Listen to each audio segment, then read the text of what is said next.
An offer is on the table for millions of federal employees to consider leaving the federal workforce.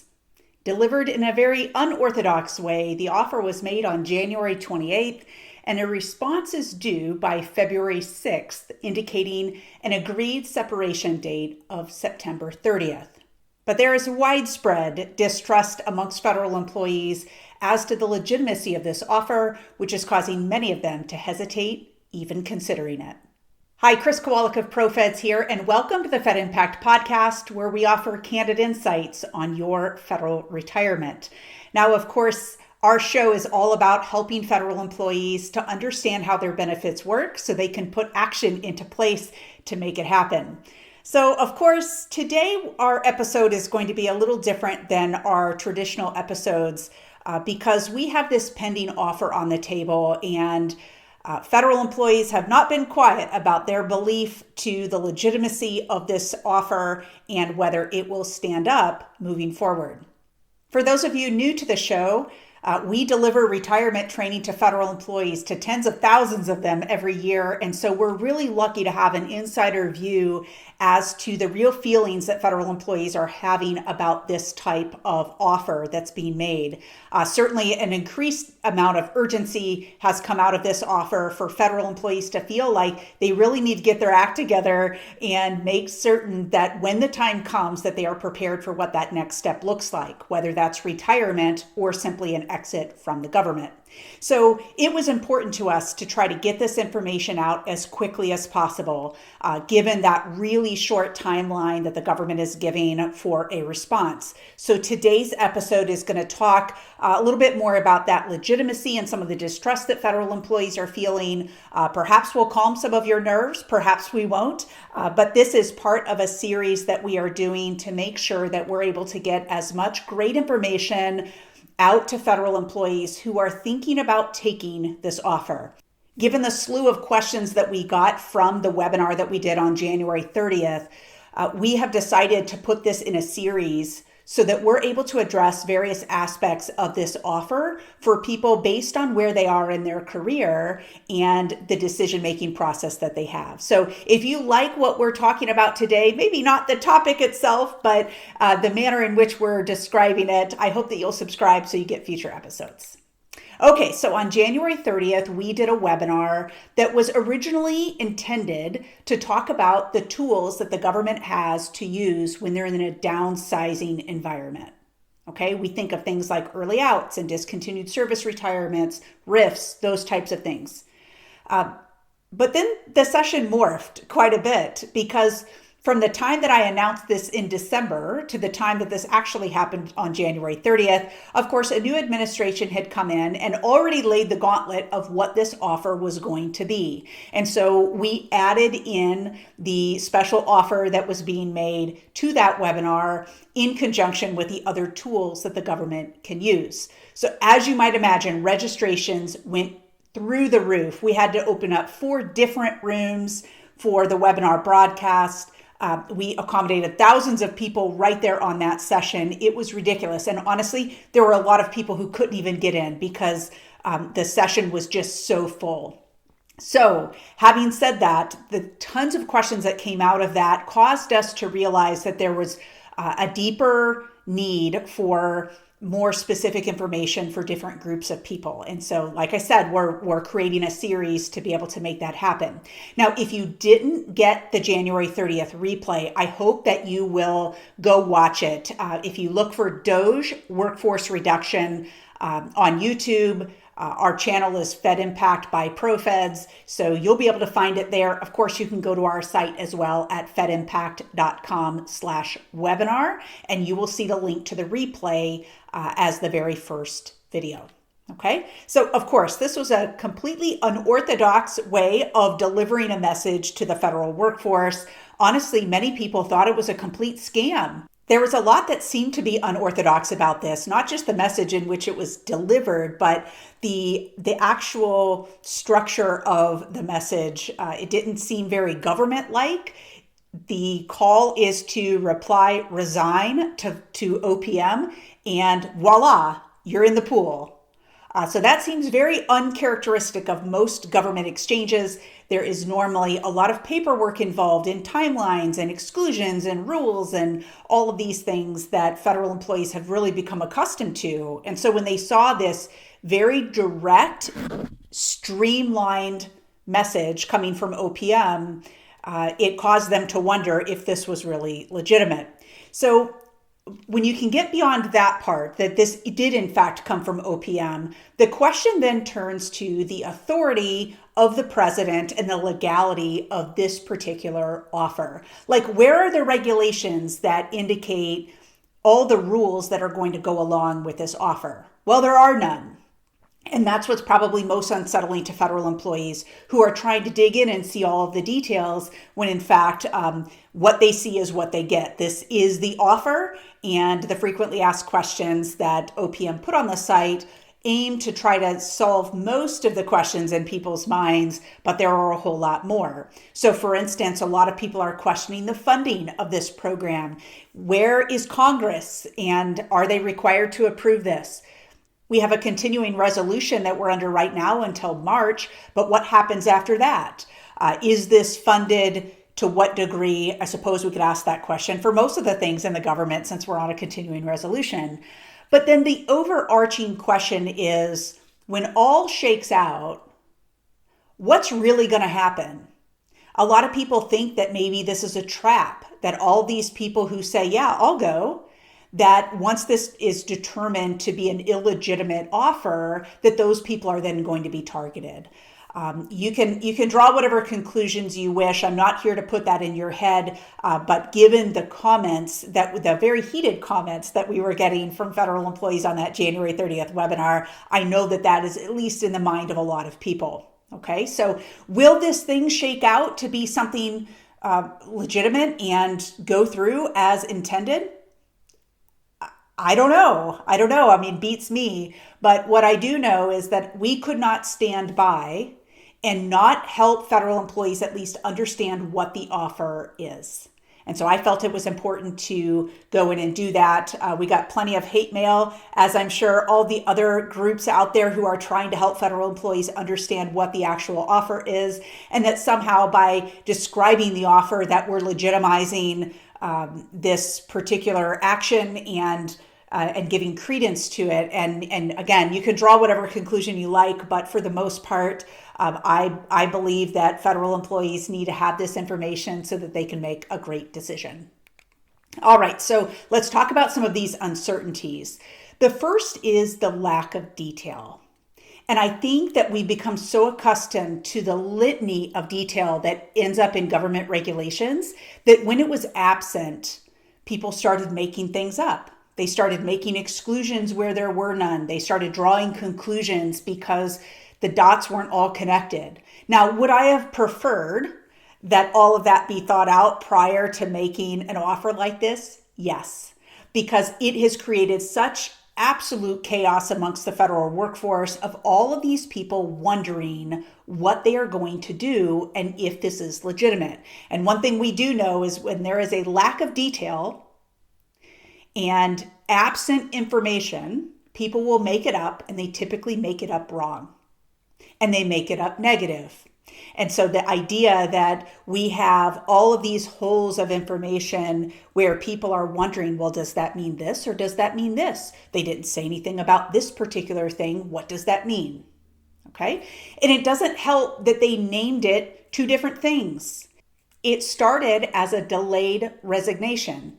And I frankly was really glad to see that language because it wasn't confusing it with anything else. But then midstream, they changed the name to Deferred Resignation. And I hate this name. The reason being because I don't want it to be confused with a deferred retirement. Those two things mean completely different outcomes for federal employees.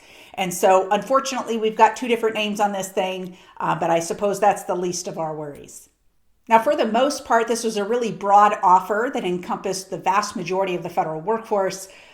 It did, of course, name some specific exclusions like the military, the post office, those in national security positions, which is very ambiguous, and immigration enforcement. Here recently, they have added some language in that frequently asked questions section regarding the exclusions, and it now indicates those related to public safety.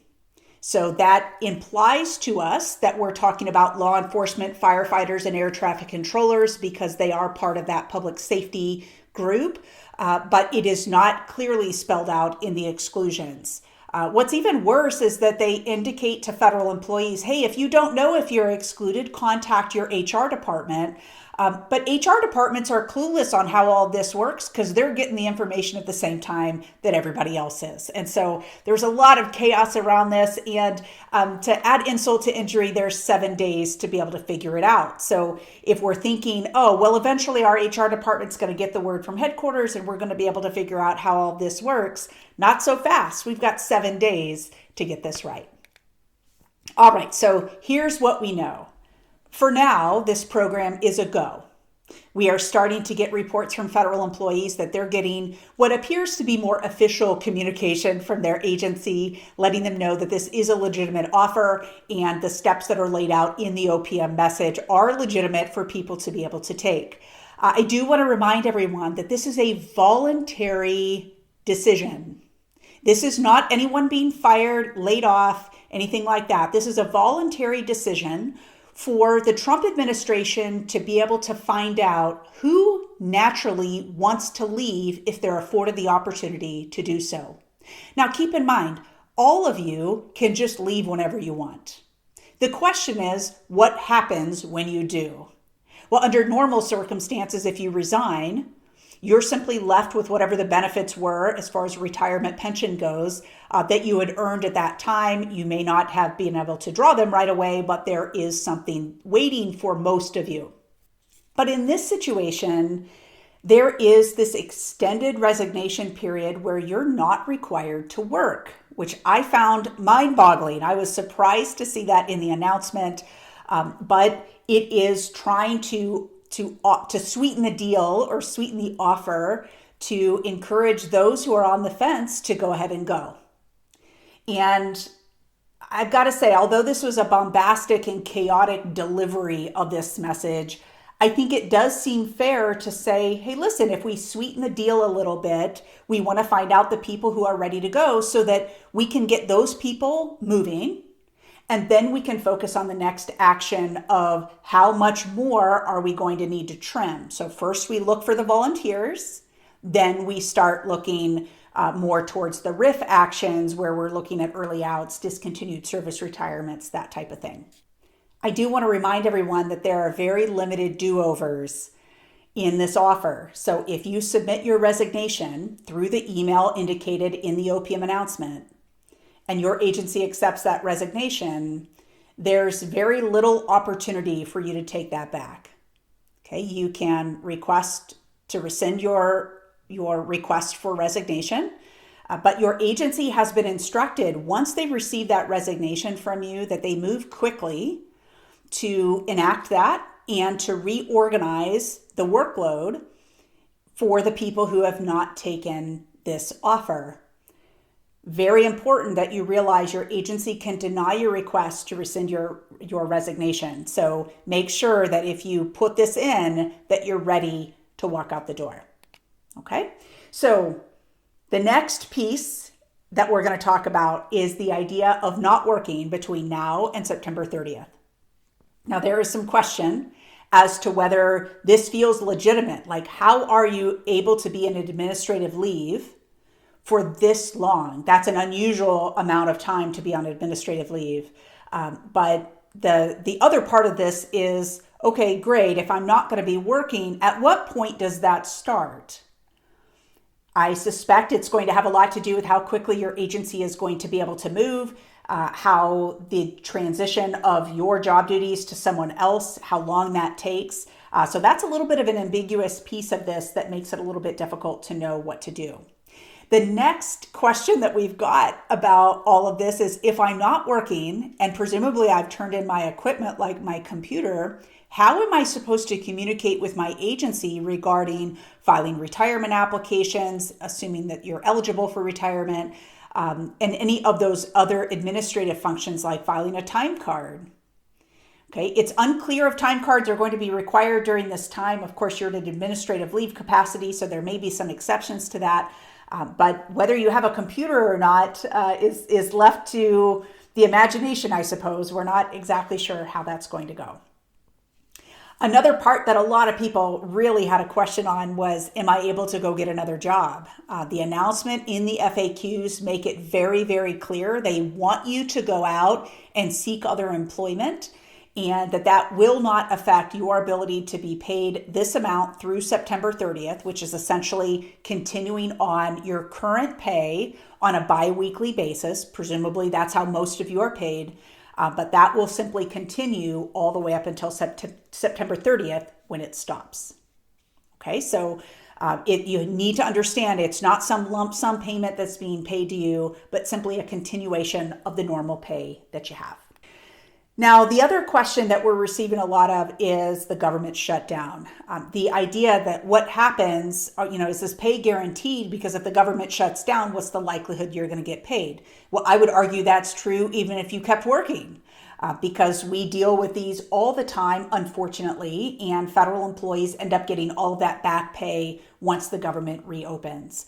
So that's a little bit of a frustrating piece of all of this, but I do want you to realize that aside from the government shutdown, as that pay continues to roll in for you each pay period, you're going to have normal withholdings coming out of that check. So right now, you're used to having income tax and Social Security and all of those pieces coming out. You're going to continue to have that as you move forward to the September 30th timeline. Okay, so when we think about other pieces like your FEHB premiums, your FEGLI premiums, those types of things, it is implied that that is still coming out, although I wish they would have just said it right there in the documents that they released. But things like the Thrift Savings Plan contributions, if you want those to continue, this is just simply a continuation of the pay that you're receiving right now. So if you have TSP coming out, it's going to continue to come out unless you change it. So be thinking about those types of things if there are modifications that you plan to make. Now, a lot of employees are saying, I'm already eligible. So what do I do? Some people have already actually turned in their retirement application. They were planning to retire, say, in March or April, and now they're wondering, should I pull those back? Well, if you are already eligible, you are in the strongest category of people for this offer. Okay, you already have all of the power to be able to leave the federal government without any offer whatsoever, because you have earned it by virtue of how old you are and how many years of service that you have by meeting certain eligibility requirements.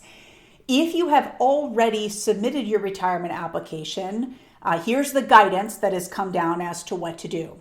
You will take back your retirement application, so you'll pull that back from your agency. You will accept the resignation. You can accept the resignation if you haven't had time to pull back your application. Don't worry, the order of this doesn't matter.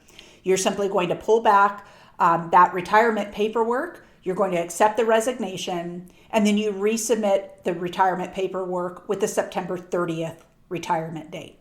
Okay, and that essentially puts you in the last 8 months of your service at home or at some other job receiving your continued pay.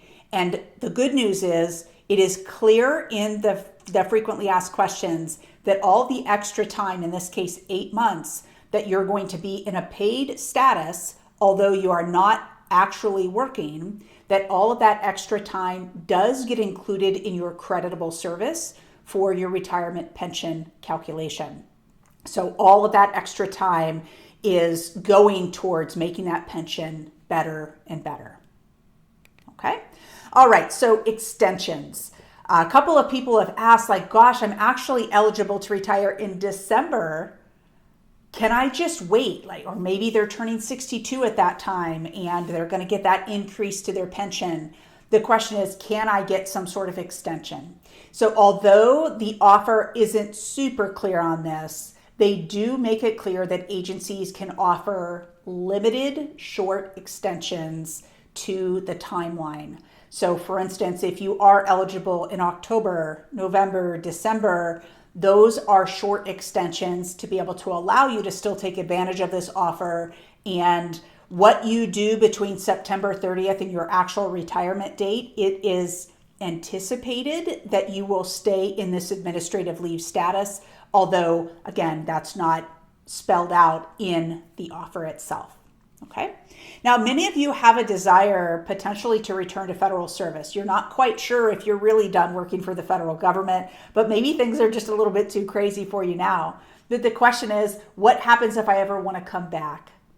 So if you want to come back to federal service, taking this resignation has no effect on that whatsoever. And so you'll have an opportunity to apply for another federal job in the future. Okay. So if you plan to take this offer, you're going to email HR at OPM.gov, indicate the word resign in the body of your email, and you will get an email confirmation back that will indicate that they have received it and they're notifying your agency with that confirmation as well. And so it can start to put the wheels in motion for that administrative leave to kick in. Here's something really, really important that I hope all of you do. And I would offer do this even if you're not considering taking this offer. That is download a copy of your electronic official personnel file now. Okay, do it now. If there's ever a point that you are banned from these government emails, for instance, once you resign and they cut you off, you're not going to have access to the systems that allow you self-service wise to access your own record. So whatever that platform might look like, it might be MyPay, it might be Econ Systems, it might be GRB. There's all sorts of different systems out there that agencies allow their employees to access their record through. Wherever your EOPF lives, please make sure to go download that. If you don't end up taking the offer, no problem. You at least have a copy up to this point, and then you can always download another copy that's a little bit more complete down the road. Okay, but great opportunity for you to capture all of that because that's got all of the history of your federal service, and you want to make sure to have a copy. All right, so what's next? I think the administration is going to have a really good idea of the number of people who voluntarily want to go ahead and go under this offer. And that will probably inform them as to the next steps that they'll be taking with the federal workforce. So for instance, what's the next tool that's going to be used to try to thin the federal workforce? Okay, do they start with early outs? Do they go right to RIFs? What does that look like? We don't know, but this number that's coming in will give them a really good indication of how much more they have to go. Okay, so here's the deal. I want you to know your numbers. The service that we're providing to federal employees over all these years has always been to get clarity on your numbers, regardless of an offer like this, but even with regular retirement, to make sure that you feel really confident with what your numbers look like so that you can have the retirement that you want. If you did not listen to that replay, I hope that you will go do it so that you understand the consequences, the financial consequences to taking this offer based on the different category that you are in. Okay. Aside from that, I mentioned at the beginning that we're putting a series together of these sessions so that you are able to have a little bit deeper of an understanding for your particular situation. So we're going to break this out into several videos to be able to show you how this works and make sure that you are going into this eyes wide open without any regret. Okay. Now, we offer in-person retirement training. I would be delighted if you would attend. Regardless if you take the offer or not, this puts you in the driver's seat of your retirement to be really clear on what things are going to look like and taking action to pull all of that together in a way that works for you. So you can find all of the in-person retirement workshops that we're hosting at our site if you go to fedimpact.com/attend. You will see all of the cities and dates that we have available, and I hope we see you there. Okay, so if you are listening to this podcast and you are not at your computer, we are happy to send you the links to all of these resources that we talked about today. If you text the word podcast to 224-444-6144, and we will send that right away. So if you want the link to the workshops, the link to the OPM announcement or the frequently asked questions, if you need an introduction to a financial professional because you are in motion to take this offer, there's an opportunity to be able to do that there as well. So again, take out your phone, text the word podcast to 224-444-6144, and we will send that right away. All right. And of course, I hope that you want to hear future episodes that we're releasing on all sorts of topics once we get past this offer. We will certainly do that, and you'll be the first to know if you subscribe through wherever you listen to podcasts. All right. Thank you all so much. We'll see you next time.